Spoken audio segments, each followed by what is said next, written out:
ভালো আছে দাদিমা? হ্যাঁ হ্যাঁ, খুব ভালো আছি। এত রাগ কেন আমার সোনার? এই গাধাটা কে? আমার ফ্রেন্ড।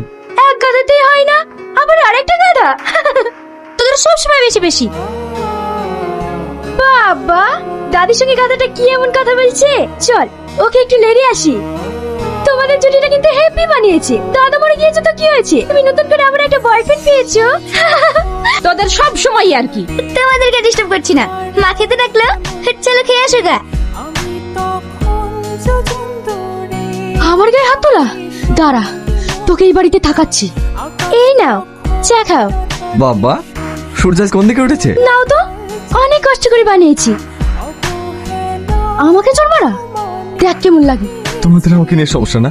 ঠিক আছে, তোমাদের যেহেতু আমাকে নিয়ে এতই সমস্যা, আমি এবার দিয়ে চলে যাচ্ছি। তুই ব্যাগ হাতে করে কোথায় যাচ্ছিস? আমি চলে যাচ্ছি। আমার জন্য তোদের সমস্যা হোক তা আমি চাই না, তাই আমি চলে যাচ্ছি। না, তোকে যেতে হবে না, চল আমার সাথে। নিশ্চয় তোরা কিছু করেছিস, নাহলে এইভাবে হঠাৎ করে চলে যেতে যাবে কেন? তোদেরকে আমি কতবার বলেছি তোকে ডিস্টার্ব করবি না?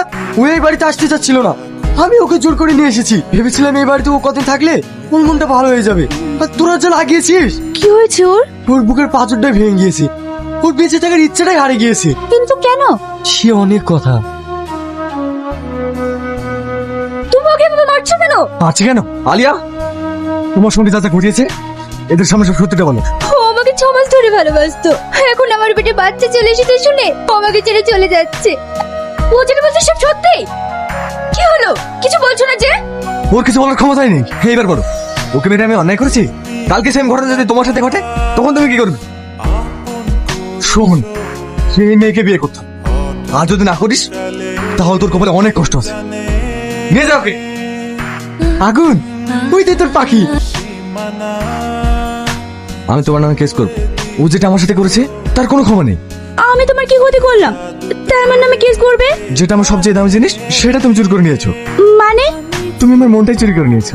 তোমার জন্য আমি খেতে পারি না, তোমার জন্য আমি ঘুমাতে পারি না, সবসময় তোমায় দেখতে ইচ্ছে করে, সবসময় তোমার সঙ্গে কথা বলতে ইচ্ছে করে। এখন বলছো তুমি কিছুই করোনি? বাহ, দারুণ তো, খুব ভালো লাগলো। এটা একটা মেয়েদেরকে ইমপ্রেস করার নতুন পদ্ধতি। কজনকে এভাবে ফাঁসিয়েছো? তুমি যতই চেষ্টা করো না কেন, তুমি আমাকে ইমপ্রেস করতে পারবে না। তাই নাকি? আচ্ছা ঠিক আছে, তুমি আমাকে 7 দিন সময় দাও। এই 7 দিনের ভিতরে যদি তুমি আমার ভালোবাসা জালে না ফেসেছো তখন তুমি যা বলবে আমি তাই করবো। নিজের প্রতি এত কনফিডেন্স? হ্যাঁ। আমি তোমাকে 7 দিন সময় দিলাম। এই 7 দিনের মধ্যে তুমি যদি আমাকে ইমপ্রেস করতে না পারো তখন আমি যা বলবো তাই শুনবে তো? 100% বিশ্বাস রাখতে পারো, কিন্তু এই 7 দিন আমি যেটা বলবো সেটাই শুনতে হবে। মানে? নেগেটিভ কিছু না, ও শুধু আমাকে আমার মতো ভালোবাসতে দিতে হবে। ঠিক আছে।